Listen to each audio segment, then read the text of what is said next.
What's up guys? So welcome ulit dito sa Trendly. So gawin naman natin ngayon this time is mag-check tayo ng question no ng isang fellow trader natin dito sa community. So ito sabi ni Chad, Coach, curious lang, anong refinement ginagawa nyo dito? No, so check natin yung ano niya, yung question niya. So basically ito yung nasa lesson namin, natin, no, na ito, losing trade to. So sabi niya, paano ako nagre-refine, no? O paano tayo nagre-refine, no? Ng ganitong setup, no? So, basically, unang-una, syempre, accept mo yung loss mo. So, tapos, pangalawa is, i-check mo, no? So, parang i-review mo kung saan tingin mo yung pwede mo pang improve dito para makakuha ka ng valuable lesson.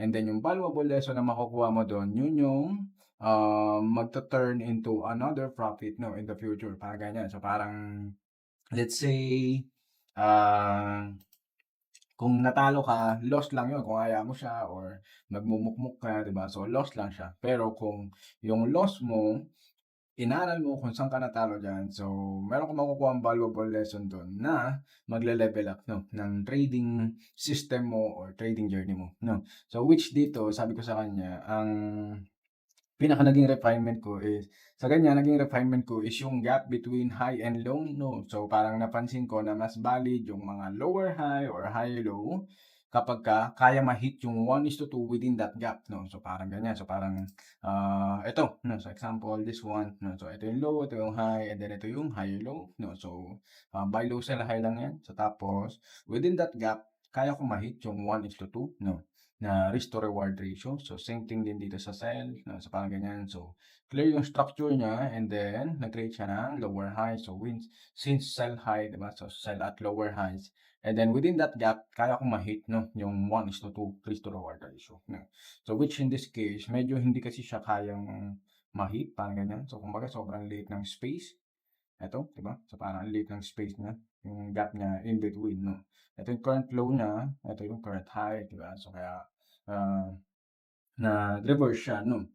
So, yun yung pinaka naging refinement ko sa trading system ko right now 'no, na kapagka magpe-place ako ng short position or long position sa mga highs and lows, so mas maganda yung meron siyang, at least visible gap 'no. So, parang ganyan. So, siyempre hindi naman 'to 100% 'no na na panalo 'di ba? So, para sa'kin mas most probable lang siya 'no. So, mas mataas yung probability na manalo siya kapagka ganito yung setup 'no. So, saka yun, so ako I love na super clear lang yung chart ko and then easy to understand, 'di ba? So, kagaya nito sobrang linis lang niya and then I know, within that space, kaya ko na maka-hit 'no ng 1:2 risk to reward ratio. So, parang no need na ako mag-antay ng higher high dito. So, para kahit magkagulo-gulo yung market, 'di ba? So, parang mag-consolidate siya kahit ano man 'no. So, at least I'm done 'no.